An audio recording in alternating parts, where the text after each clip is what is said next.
नमस्कार, आप देख रहे हैं जनतंत्र टीवी। आपके साथ हाजिर हूं मैं शिल्पा तोमर। 2 महीने की खींचतान के बाद आखिरकार पंजाब कांग्रेस में मचा अंतर्कलह निपटा हुआ लगता है। कांग्रेस आलाकमान ने नवजोत सिंह सिद्धू को प्रदेश अध्यक्ष की कमान सौंप दी है, जबकि मुख्यमंत्री कैप्टन अमरिंदर सिंह के 4 समर्थकों को कार्यकारी अध्यक्ष बना दिया गया। नवजोत सिंह सिद्धू को प्रदेश अध्यक्ष और सीएम कैप्टन अमरिंदर के 4 नजदीकियों को कार्यकारी अध्यक्ष बनाए जाने के बाद कांग्रेस ने जो कलह खत्म करने की कोशिश की, वो फिलहाल खत्म होती हुई अब भी नजर नहीं आ रही है।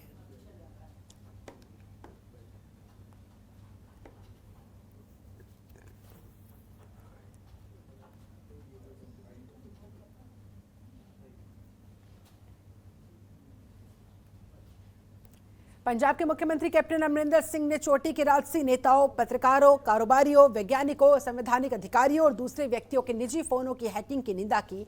उन्होंने कहा, यह न सिर्फ व्यक्तिगत निजता पर शर्मनाक हमला है, बल्कि केंद्र की बीजेपी के नेतृत्व वाली सरकार की तरफ से राष्ट्रीय सुरक्षा को खतरे में डालने के बराबर है। सीएम कैप्टन अमरिंदर सिंह कहते दिखे, जैसे संसद के अंदर और बाहर पेगासस जासूसी का मामला उजागर हुआ, ये केंद्र सरकार की तरफ से भारत की लोकतांत्रिक शासन प्रणाली पर हैरान कर देने वाला हमला है, जिसने इस घिनौनी कार्रवाई के द्वारा राष्ट्रीय सुरक्षा के साथ समझौता करने का काम किया।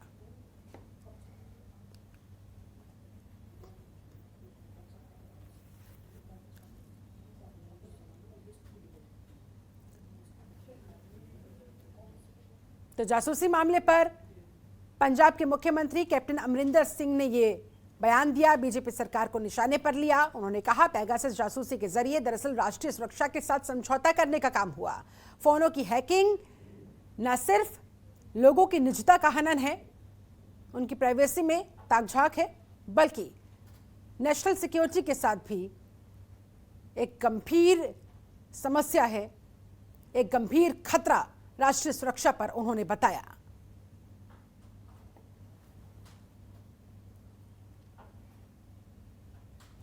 संसद के मॉनसून सत्र का पहला दिन बेहद हंगामेदार रहा है, जहां इस मॉनसून सत्र में दीपेंद्र सिंह हुड्डा और प्रताप सिंह बाजवा राज्यसभा में काम रोको प्रस्ताव लेकर आए। इस प्रस्ताव के जरिए किसानों के मुद्दे पर चर्चा हो। वहीं इस प्रस्ताव को लेकर दीपेंद्र हुड्डा ने सरकार पर निशाना साधा और कहा, 8 महीने से ज्यादा समय किसानों के आंदोलन को हो चुका है। 400 से ज्यादा किसानों को अपनी कुर्बानियां देनी पड़ी है। बावजूद इसके सरकार इस आंदोलन की अनदेखी कर रही है। किसानों के इन सभी मुद्दों और कृषि कानूनों को लेकर चर्चा हो सके, इसी वजह से काम रोको प्रस्ताव मॉनसून सत्र में लेकर आए हैं।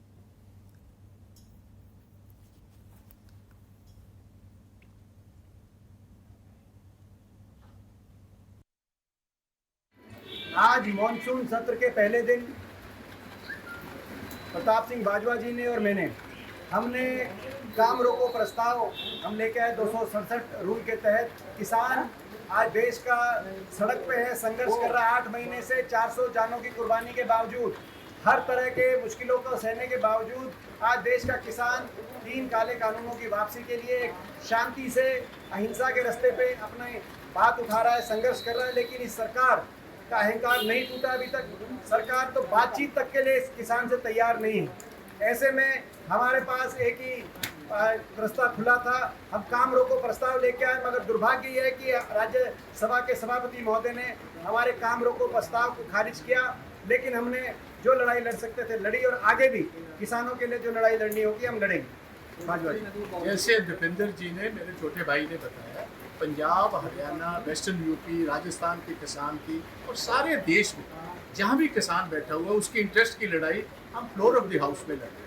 हमें अफसोस इस बात का है कि ऑनरेबल चेयरमैन साहब, जिनकी हम बहुत इज्जत, मान और सम्मान करते हैं, उनको इस बात की हमने जानकारी दी, पहले नोटिस भेजा कि पिछले 7-8 महीने से हमारे किसान भाई दिल्लियों के बॉर्डर पर बैठे, 400 से ज़्यादा ने अपनी जान कुर्बान कर दी। वो आपके अन्नदाता हैं, तो इन अन्नदाताओं की कम से कम आप बिजनेस सस्पेंड कीजिए और हमारी बात सुनिए। बात सुनने को तैयार नहीं। और अफसोस की बात यह है कि एक बार हमारे पास कागज भेजा गया कि प्राइम मिनिस्टर साहब नए कैबिनेट मिनिस्टर्स की इंट्रोडक्शन करेंगे। भाई मिनिस्टर्स को तो सभी जानते हैं, किसानों की बात कौन रखेगा।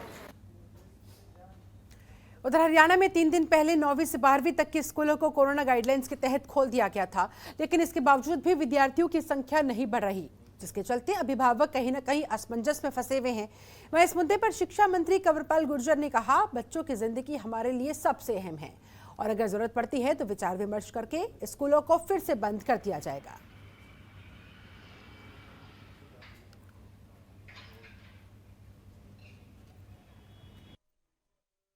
जो सारे नियम पहले थे वो सारे के सारे नियम हमने अब की बार भी वैसे ही लागू रखे। जो भी डॉक्टरों ने बताए, विशेषज्ञों ने बताए कि इन नियमों का पालन होना चाहिए, उन सभी नियमों का पालन उसी प्रकार से रहा। तो और जहाँ तक तीसरी लहर की जो बात करें तो हम स्वयं भी उस पर नज़र रखें। अगर कहीं भी मान लो इस प्रकार की कोई बात होती है तीसरी लहर जैसी, तो तुरंत हम निर्णय दोबारा उसको इस निर्णय को बदलेंगे। अगर स्कूल बंद करने पड़ेंगे तो स्कूल भी बंद करेंगे, उसमें क्या बात। तो बच्चों का स्वास्थ्य ज़्यादा इम्पोर्टेंट। जैसा हमने सोचा था वैसा तो नहीं मिला रिस्पॉन्स, पर हमारी कोशिश रहेगी कि बच्चे ज़्यादा से ज़्यादा स्कूल में आएँ और हमारी पढ़ाई गई चीज़ों का लाभ उठाएं। अभी बच्चे कम आए हैं क्योंकि कुछ बच्चे आउट ऑफ स्टेशन गए हुए हैं, कुछ बच्चे अवेयर नहीं हैं इस चीज़ से कि स्कूल खुले हैं या नहीं खुले हैं। कुछ माँ बाप भी डरे हुए हैं कि हम भेजें ना भेजें, बट कुछ पेरेंट्स हैं जिससे हमने बात की है वो बोल रहे हैं कि नहीं, स्कूल खुलने चाहिए। बच्चे घर बैठे बैठे पूरी तरह से फेडअप हो चुके हैं और अपनी पढ़ाई से दूर हो चुके हैं। उनके अकॉर्डिंग स्कूल खुलने चाहिए और हमारे अकॉर्डिंग भी स्कूल खुलने चाहिए। होगा मैं तो कहूँगी ऐसा नहीं होना चाहिए। बच्चों को स्कूल में भेजना बहुत ही खतरनाक और चिंता का विषय है। और मैं तो यही कहती हूँ कि अभी भी बच्चों के माता पिता इतने चिंतित हैं अपने बच्चों के भविष्य को लेकर। उनसे पहले उनका बच्चों की जो ज़िंदगी है, लाइफ है, और बच्चों के माता पिता, मैं कहूँगी कि उनके माता पिता भी अभी बच्चों को नहीं भेजेंगे स्कूल में। इसलिए अभी तो स्कूलों का बंद रहना ही ठीक है। जब तक ये बीमारी पूरी तरह से ख़त्म नहीं हो जाती तब तक ये चिंता का विषय बना रहेगा और बच्चों के लिए स्कूल जो है खतरे से खाली नहीं इस समय खोलना। वहीं यमुनानगर में हरियाणा पावर इंजीनियर्स एसोसिएशन ने लोकसभा में प्रस्तावित बिजली संशोधन विधेयक 2021 का विरोध किया। एसोसिएशन का कहना है कि यह कर्मचारी विरोधी बिल है, इसे जल्दबाजी में पारित किया जा रहा है और ऐसे में ऐसा नहीं होना चाहिए। इस बिल का बिजली कर्मचारियों ने बिजली उपभोक्ताओं पर व्यापक प्रतिकूल के असर को देखते हुए विरोध किया गया। इस विधेयक को लेकर बिजली कर्मचारी और बिजली उपभोक्ताओं से कोई राय नहीं ली गई, यह आरोप लगाया गया। केवल औद्योगिक घरानों से ही विचार विमर्श किया गया है, इसलिए इस बिल का विरोध किया जा रहा है।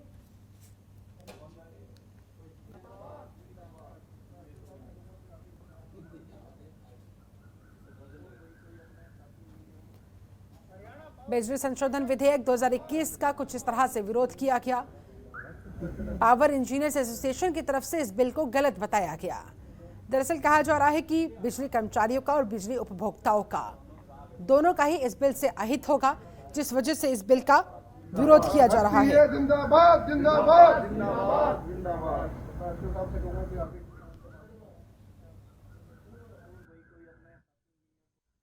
इंजीनियर एसोसिएशन है, तो इसमें सारी यूटिलिटी के हम लोग यहाँ पे ऑफिसर इकट्ठे हुए हैं। इंजीनियर एसोसिएशन के जो भी मेंबर हैं, तो बिजली बिल का विरोध करने के लिए।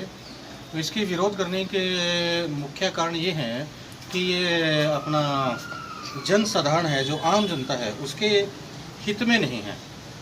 उसके हित में नहीं है, उसके लिए मैं एक तो एग्जांपल कोट किए, जैसे कि मैंने कि यहाँ पे मॉडल टाउन में एक फीडर दिया गया था, तो बिल्कुल ही आउटसोर्स पे दे दिया था वो, बिल्कुल ही टोटली कि भाई हम आपसे इतने, हमारी जो इनकमिंग है इसमें ये आपका प्रॉफिट रहेगा और भाई हमें इतने पैसे हम लोग लेंगे आपसे।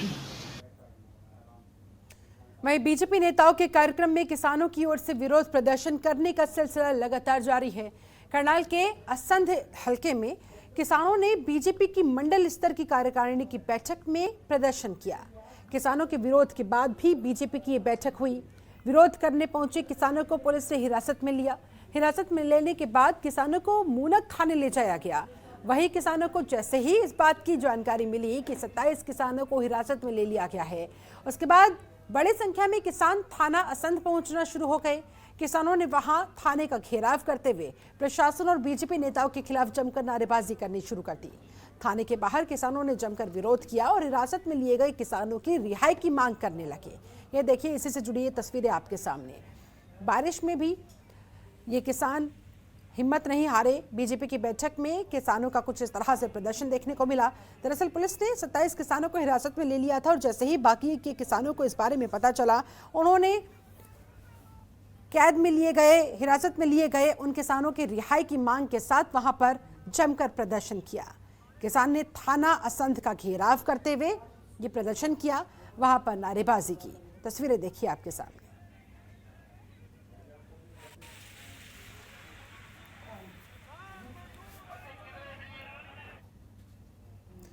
उधर कुरुक्षेत्र में किसान संगठनों में आपस मतभेद साफ साफ नजर आ रहा है, जहां कृषि कानूनों और किसानों के आंदोलन को लेकर भारतीय किसान यूनियन के प्रदेश अध्यक्ष गुणी प्रकाश ने राकेश टिकैत और गुरनाम चढ़ूनी पर हमला बोला। गुणी प्रकाश ने कहा कि राकेश टिकैत और गुरनाम चढ़ूनी किसानों के नाम पर लोगों को सिर्फ गुमराह कर रहे हैं, किसानों के साथ मजाक कर रहे हैं। यही वजह है कि दोनों की वजह से 500 से ज्यादा किसान अब तक मौत के शिकार हो चुके हैं। गुरनाम सिंह और राकेश टिकैत को तुरंत गिरफ्तार किया जाना चाहिए। इसी मांग के साथ यहाँ पर ये प्रदर्शन किया गया। उनके खिलाफ पहले से ही इतने ज्यादा मामले दर्ज हैं। किसान मुद्दे से इन लोगों का कोई लेना देना नहीं, इन्हें सिर्फ अपनी राजनीति करनी है।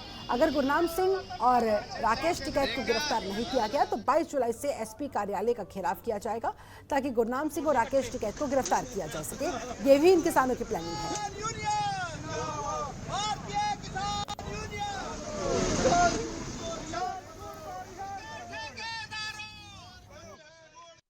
बहुत पुरानी मांग थी 3 कृषि कानून की, लेकिन बरगलाकर दिल्ली में बिठा के 500 किसानों की जो हत्या हुई, मरे हैं मजबूरी करके, उसके दोषी गुरनाम सिंह चढ़ूनी और राकेश टिकैत है। और हरियाणा के अंदर जो दंगा फसाद हुआ, चाहे मुख्यमंत्री का हेलीपैड तोड़ा गया, एक किसान की वहां आंदोलन में जिंदा जला दिया गया, बंगाल से आई बेटी से बलात्कार किया गया, तो और भी जाके जो कोविड के लिए हिसार में दंगा फसाद किया गया, ये सारे का सारा उत्पात करके सिर्फ राजनीति है। खबरों के निष्पक्ष विश्लेषण के लिए सब्सक्राइब करें Jantantra TV and press the bell icon. Never miss any update.